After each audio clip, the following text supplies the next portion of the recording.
Al-Fatihah Hadratin Nabi Mustafa Muhammad sallallahu alaihi wasallam ila hadratin masyayikhina Syekh Abdul Karim kita Ayyub Ajasa bin Ahmad Abdul Karim Kiamin Abdul Karim Kiamin bin Ahmad Ayyub kita Fajufri Kasyifullah Jufri usulihim wa furuhim Nyai Syafi'i Nyai Hanifah wa sama ila hadratil walid asy-syekhina umur bin Al-Hajj Abdul Karim bin Ahmad Ayyub usulihim wa furuhim sama ila rahiqi Sarwani Hayatul Makki wa usulihim wa furu'ihim Sumaila Rahiki Khalil Kaya Sa'adullah Kaya Abdul Jalil Ya Nawi Tugiri Ya Abdul Alim Ya Nawi bin Abdul Jalil wa usulihim wa furu'ihim Syawlillahi lahumul Fatiha Bismillahirrahmanirrahim Alhamdulillahi Rabbil Alamin Ar-Rahmanirrahim Maliki Yawmiddin Iyyaka na'budu wa iyyaka nasta'in ihdinas siratal mustaqim siratal ladzina an'amta 'alaihim ghairil maghdubi 'alaihim waladdallin amin. Qala al-musannif rahimahullahu ta'ala wa nafa'ana bihi wa bi asrarihi fid dharain amin. Rabbi shrah li sadri wa yassir li amri wa hlul 'uqdatam min lisani yafqahu qawli.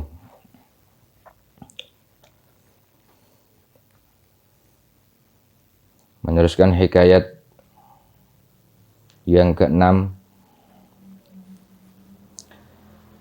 Hikayatun utawi iki iku ana cerita Hukiya wa hukiya lan den ceritaken an Hasan al-Bisri. Saking Imam Hasan al-Bisri radhiyallahu anhu, inna imra'atan temen satuhune wong wadon kanat iku ana sapa si imro'ah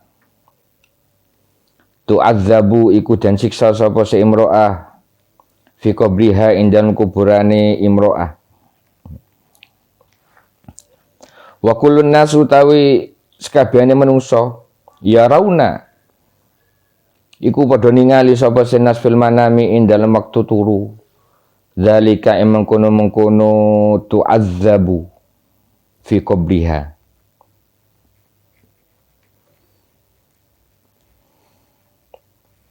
Suma ru'iyat maka nuli dan tingali sapa si imro'ah ba'da dzalika ing dalem sawise mengkono tu'adzabu fi qabriha wa hiya utawi si imro'ah iku fin naimi iku ing dalem oleh nikmat. Fakila mongko den ucapaken lah maring imro'ah ma iku apa sababu dzalik utawi sebabe mengkono fin naim. Jadi ini ada cerita dari Imam Hasan al-Bisri bahwasanya ada seorang perempuan itu disiksa di dalam kubur.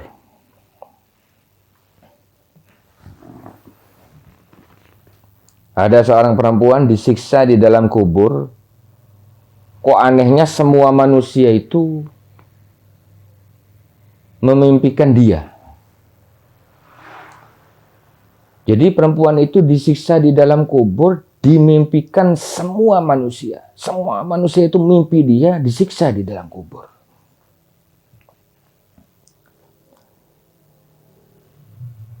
Kemudian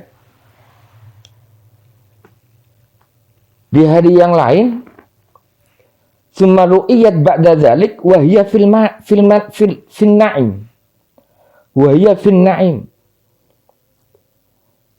Mimpi berikutnya manusia itu ternyata perempuan itu di dalam kenikmatan di dalam kubur.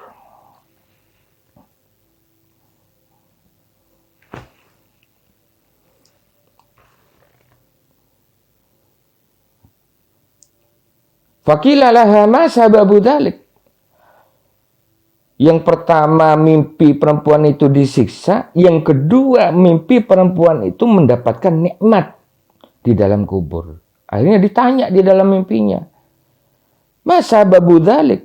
Kok bisa kamu mendapatkan nikmat seperti ini? Padahal pertama kali saya mimpi kamu disiksa di dalam kubur, sekarang kok mendapatkan nikmat kubur?" Fakolat mongko ngucap sapa si imro'ah, marra bina rajulun.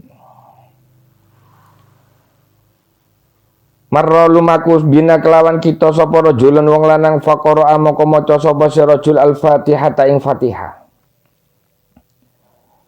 Sawise maca Fatihah wa shallalan maca shalawat sapa si rajul ala nabi ing atase jeung Nabi sallallahu alaihi wasallam. Wa ahda lan nguwehno hadiah sapa si rajul zalika yang mengkono-mengkono al-Fatihah lan sholawat lana maring kita. Wa kana lan ono fil makbarati iku ing dalam kuburan sapa khamsu mi'atin 500 wasituna lan suwidak apane rajulan wong lanange fil azabi ing dalam siksa.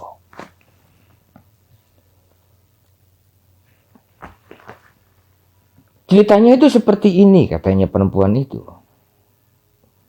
Ada orang lagi lewat di kuburan kita dan dia membaca Fatihah. Setelah membaca Fatihah, dia membaca sholawat kepada Nabi Muhammad sallallahu alaihi wasallam. Dan Fatihah dan sholawat itu dihadiahkan kepada kita ahli kubur.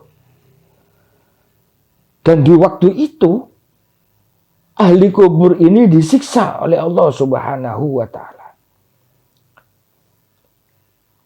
Sebanyak 560 orang laki disiksa semua oleh Allah Subhanahu wa taala.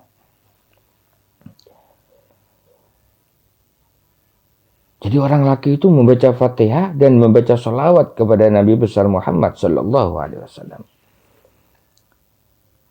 Nah, ini keuntungannya satu Fatihah untuk mayit.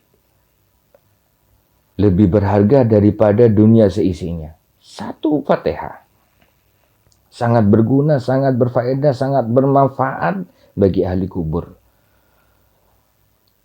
Dan bacaan sholawat kepada Nabi besar Muhammad sallallahu alaihi wasallam juga berfaedah, bermanfaat sekali bagi ahli kubur. Makanya kita harus belas kasih kepada ahli kubur. Seringlah membaca Fatihah, membacakan sholawat kepada Nabi besar Muhammad sallallahu alaihi wasallam kita hadiahkan kepada ahli kubur kita, terutama keluarga kita.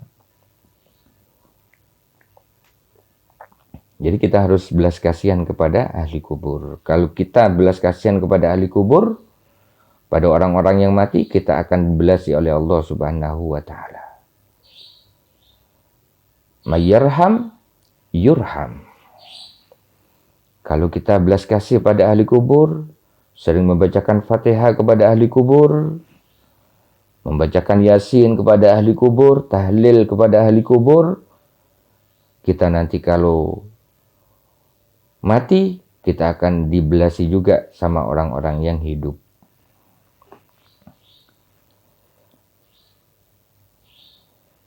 Kemudian fanudia mongko den undang. Fanudia mongko den undang. Sapa se fanudia mongko den undang opo irfa'u al-azaba. Apa kalimat irfa'u al-azaba? Ditumandangkan, diumumkan kalimat irfa'ul azaba anhum bi barakati fatihati hadzal rajul wa salatihi 'alan nabiy sallallahu alaihi wasallam. Diucapkan, ditumandangkan, diumumkan kalimat irfa'ul azab. Ngilangono sira kabeh malaikat al-azaba ing siksa anhum saking khamsami'atu wasittuna rajulan al-azab anhum saking khamsumi'ati wasittuna rajulan bi barakati fatihati hadzal rajul kelawan barokai Fatihah ikilah wong lanang wa sholatihi lan sholawati rajul ala nabi ing atase jeung Nabi sallallahu alaihi wasallam. Malaikat disuruh untuk tidak menyiksa ahli kubur. Diumumkan, wahai malaikat, berhenti menyiksa ahli kubur. Ahli kubur yang sebanyak 560 orang laki yang waktu itu disiksa oleh para malaikat. Para malaikat yang waktu itu menyiksa ahli kubur disuruh berhenti untuk menyiksa. Karena apa? Karena barokahnya Fatihah dan barokahnya sholawat kepada Nabi besar Muhammad Sallallahu Alaihi Wasallam yang dihadiahkan oleh orang laki kepada ahli kubur yang sebanyak 560 yang waktu itu disiksa. Inilah keutamaan sholawat kepada Nabi besar Muhammad Sallallahu Alaihi Wasallam. Sholawat itu buat apa saja. Malah saumpama ada seseorang besok di hari kiamat itu tuh membawa kebaikannya orang sedunia. Ya. Membawa kebaikannya orang sedunia. Diambil semua oleh dia. Dibawa semua kebaikannya orang sedunia. Tapi di situ kebaikan orang sedunia itu walam yakun fiha salatun alayya ruddat alaihi hasanatuh falam yukbal minha syai'un. Tapi kebaikan orang sedunia itu enggak ada sholawatnya kepada Nabi besar Muhammad Sallallahu Alaihi Wasallam. Ini Nabi sendiri yang mengatakan. Walau anna abdan ja'a yaumal qiyamah bihasanati ahli dunya walam yakun fiha salatun alayya ruddat alaihi hasanatuhu falam yukbal minha syai'un. Umpama orang itu datang di hari kiamat dengan membawa kebaikannya orang sedunia. Dan kebaikan itu tidak ada sholawatnya kepadaku, kata Rasulullah. Ruddat alaihi hasanatuh. Semua kebaikannya itu ditolak oleh Allah Subhanahu wa Ta'ala. Falam yukbal minha syai'un. Tidak ada satupun yang diterima oleh Allah Subhanahu wa Ta'ala. Luar biasa sholawat kepada Nabi besar Muhammad Sallallahu Alaihi Wasallam.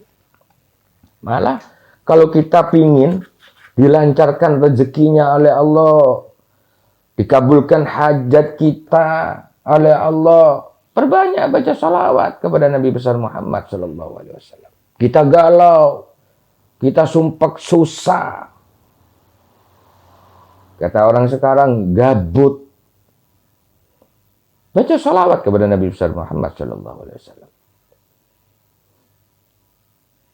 Mana sabda Rasulullah Sallallahu Alaihi Wasallam, man ashurat alaihi hajatun fal yukthiris salata alayya fa inna salata alayya takshiful humum wal humum wal kurub wa tukathirul arzak wa tuqdil hajah. Siapa orang yang kesulitan di dalam hajatnya, fal yukthiris shalah. Perbanyaklah baca salawat kepada Nabi besar Muhammad Sallallahu Alaihi Wasallam. Kesulitan di dalam mencari kerja, kesulitan di dalam ekonominya, yang banyak baca salawat kepada Nabi besar Muhammad Sallallahu Alaihi Wasallam.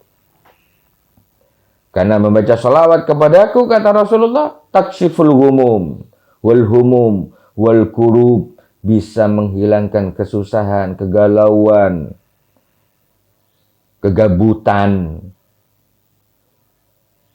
Baca salawat kepada Nabi besar Muhammad Sallallahu Alaihi Wasallam. Mau lancar rezekinya, yang banyak baca salawat. Wa tukathirul arzak. Baca salawat kepada Nabi besar Muhammad Sallallahu Alaihi Wasallam, memperbanyak rezeki. Ingin kaya, baca salawat. Kalau orang sekarang kan pengen kaya, ya kerja. Yang semangat kerja. Loh, itu salah. Kerja itu bukan untuk kaya. Kerja itu bukan untuk cari rezeki. Orang kerja itu ibadah.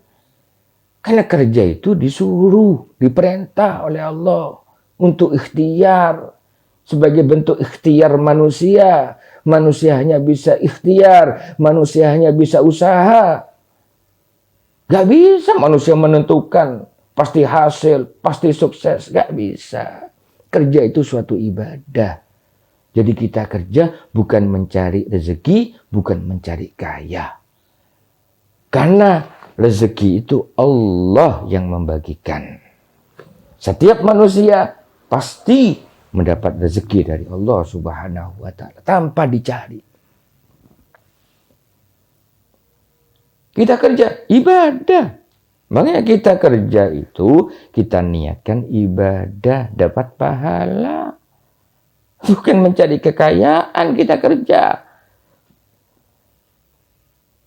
Yang bikin kaya, yang membuat kaya itu bukan kerja. Tapi yang mengkayakan itu Allah Subhanahu wa Ta'ala. Allah Maha Kaya, Allah Maha yang mengkayakan. Jadi salah orang-orang kerja supaya kaya itu salah. Orang kerja pengen cari rezekinya Allah salah. Karena banyak yang nggak kerja dapat rezeki. Karena semua makhluk Allah itu mendapatkan jatah rezeki dari Allah Subhanahu wa Ta'ala. Semuanya. Bukan hanya manusia. Makhluk-makhluk Allah yang lain. Yang berupa hewan. Semuanya dapat rezeki dari Allah. Wa ma min dabbatin fil ardi illa 'alallahi rizquha. Semua yang ada di atas bumi mendapatkan jatah rezeki dari Allah Subhanahu wa Ta'ala. Karena Allah yang memberikan rezeki. Nahnu narzukuk. Aku yang memberikan rezeki. Kata Allah Subhanahu wa Ta'ala. Kita usaha. Ikhtiar. Itu diperintah oleh Allah Subhanahu wa Ta'ala. Enggak harus terus hanya tawakal. Ya tawakal ba'dal ikhtiar. Kita usaha, kita kerja. Karena ibadah yang menentukan Allah Subhanahu wa Ta'ala. Kita kerja hasil apa enggak yang menentukan Allah Subhanahu wa Ta'ala. Kalau rezeki kita ya kita dapat. Kalau belum rezeki ya kita enggak akan dapat. Semua itu kalau sudah ditakdirkan oleh Allah. Kita diam di rumah dapat. Kalau sudah nggak ditakdir oleh Allah, walaupun kamu cari, walaupun kamu kejar ke atas gunung, ke ujung lautan, nggak bisa. Kalau belum ditakdir oleh Allah Subhanahu wa Ta'ala. Wa ma qaddara yakun. Apa-apa yang sudah ditakdirkan oleh Allah pasti datang. Kita duduk-duduk bisa dapat rezeki. Tiba-tiba ada orang datang bawa koper isi 10 juta, isi 100 juta. Gak ada yang mahal kalau Allah yang ngasih. Jangan mendahulukan takdir Allah Subhanahu wa Ta'ala. Karena Allah itu Maha Loman.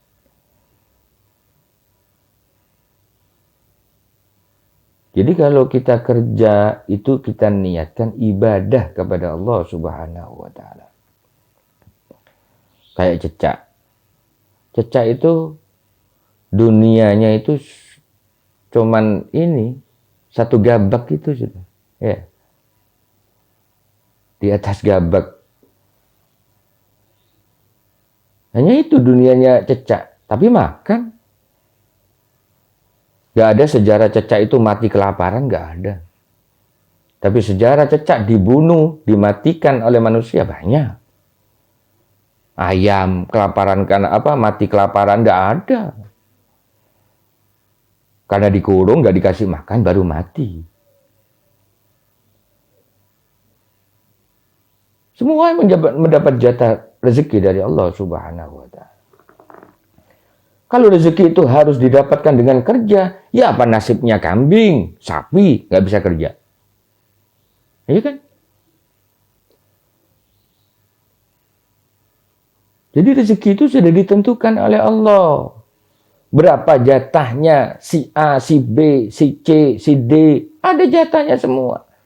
Setiap hari tidak luput dari rezekinya Allah Subhanahu wa taala. Semua kebahagiaan rezekinya Allah Subhanahu wa taala. Jadi kalau ingin kaya, kerja. Salah itu. Ya. Jadi kalau kita ingin lancar rezekinya, yang banyak sholawat kepada Nabi besar Muhammad Sallallahu Alaihi Wasallam. Karena sholawat itu luar biasa. Ya. Kita ingin selamat dunia akhirat, yang banyak baca sholawat kepada Nabi besar Muhammad Sallallahu Alaihi Wasallam. Kita ingin selamat dunia akhirat, yang banyak baca sholawat kepada Nabi besar Muhammad Sallallahu Alaihi Wasallam. Karena sholawat itu pun bisa menghapus dosa, bisa mengampuni dosa. Bukan hanya baca istighfar yang bisa menghapus dosa, mengampuni dosa-dosa kita, sholawat pun juga.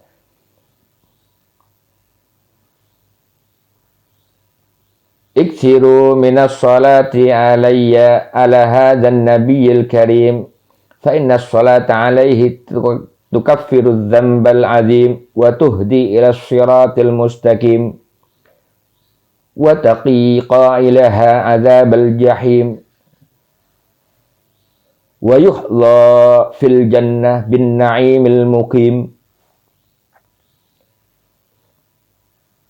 Perbanyak baca sholawat kepada Nabi besar Muhammad Sallallahu Alaihi Wasallam. Karena membaca sholawat kepada Nabi besar Muhammad Sallallahu Alaihi Wasallam itu bisa menghilangkan dosa yang besar. Wa tuhdi ila siratil mustaqim, bisa mendapatkan petunjuk jalan yang lurus. Ini juga bisa diartikan ila siratil mustaqim ini kita akan selamat besok di wat siratal mustaqim. Dengan bacaan sholawat kita kepada Nabi besar Muhammad Sallallahu Alaihi Wasallam. Wa taqi qailaha adzabal jahim, bisa menyelamatkan orang yang membaca sholawat dari siksa neraka jahanam. Wa yuhdha fil jannah, akan mendapatkan bagian di dalam surga.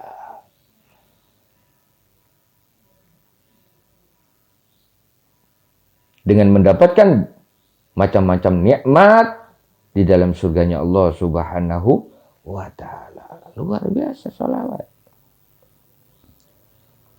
Bukan hanya dibaca sholawat, ditulis pun. Ya.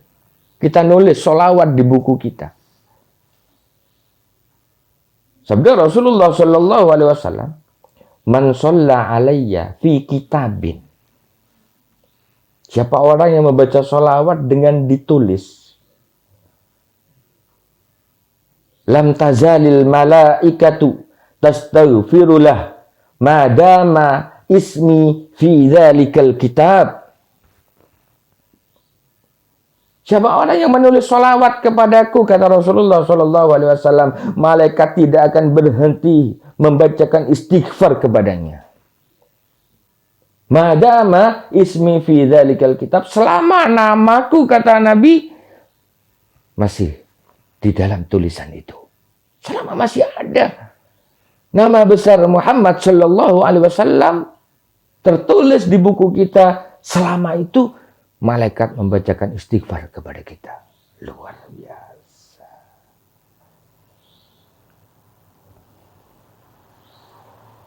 Nah, dari itu perbanyaklah baca sholawat kepada Nabi besar Muhammad Sallallahu Alaihi Wasallam. Banyak hadis-hadis yang menjelaskan tentang masalah sholawat kepada Nabi besar Muhammad Sallallahu Alaihi Wasallam. Iksiru minas salati alayya fa innaha nurun fil qabr wa nurun ala sirat wa nurun fil jannah. Perbanyaklah baca sholawat kepadaku, kata Rasulullah, karena sholawat kepadaku itu menjadi nur di dalam kubur. Kalau sudah jadi nur, cahaya di dalam kuburan, di mana di dalam kubur itu gelap gulita, tidak ada lampu, gak ada cahaya apapun. Sendirian di dalam kuburan. Kalau kita selama hidup banyak baca sholawat kepada Nabi besar Muhammad Shallallahu Alaihi Wasallam, sholawat kita menjadi cahaya di kuburan kita, akan terang menderang kuburan kita. Wa nurun ala sirat, akan menjadi cahaya yang membantu kita melewati uwat siratal mustaqim.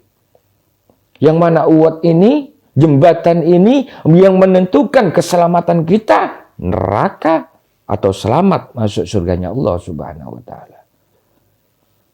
Karena jembatan ini, saudara, nggak besar jembatannya. Nggak kayak Suramadu. Kecil. Sampai ulama menggambarkan jembatan besok itu menuju ke surganya Allah Subhanahu wa taala, ini kecilnya seperti rambut dipotong 7 kali. Dan tajamnya melebihi 70 pedang. Tajam, kecil. Coba. Yang bisa menyelamatkan hanya amal. Amal kebaikan kita. Bukan yang lain. Kalau sudah nggak selamat, jatuh, di bawah ini nerakanya Allah Subhanahu wa taala. Dan jatuhnya, naudzubillah, sama menjatuh dari jembatan ini, nyampeknya ke neraka ini, ada yang mengatakan riwayat sampai 1000 tahun baru nyampe dari dalamnya. Subhanallah. Apa yang mau menyelamatkan kita besok? Makanya kalau kita ingin selamat, perbanyaklah baca sholawat kepada Nabi besar Muhammad SAW. Akan menjadi nur ala sirat wa nurun fil jannah.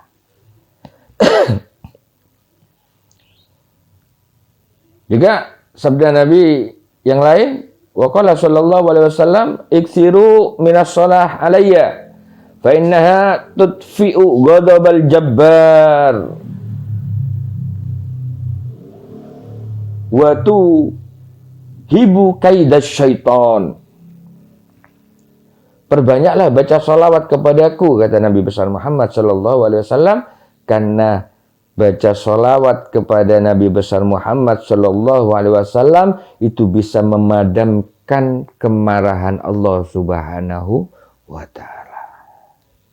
Yang tadinya Allah marah kepada kita, dengan membaca salawat kepada Nabi besar Muhammad sallallahu alaihi wasallam menghilangkan kemarahan Allah Subhanahu wa taala. Wa tuhibu kaidas syaitan. Bisa melemahkan tipu daya setan. Setan yang mau menggoda kita, gak mempan, gak bisa. Dengan memperbanyak sholawat kepada Nabi besar Muhammad sallallahu alaihi wasallam. Luar biasa. Mungkin ini yang bisa saya sampaikan. Mudah-mudahan cerita ini bisa bermanfaat kepada kita, bisa menjadi ilmu yang manfaat barokah, sehingga kita bisa memperbanyak baca sholawat kepada Nabi besar Muhammad Sallallahu Alaihi Wasallam, dengan bukti kalau kita cinta kepada Nabi besar Muhammad Sallallahu Alaihi Wasallam. Mudah-mudahan kita semuanya selamat di dunia, selamat di akhirat, masuk ke dalam surganya Allah Subhanahu wa taala. Amin ya rabbal alamin. Wallahu a'lam bishawab.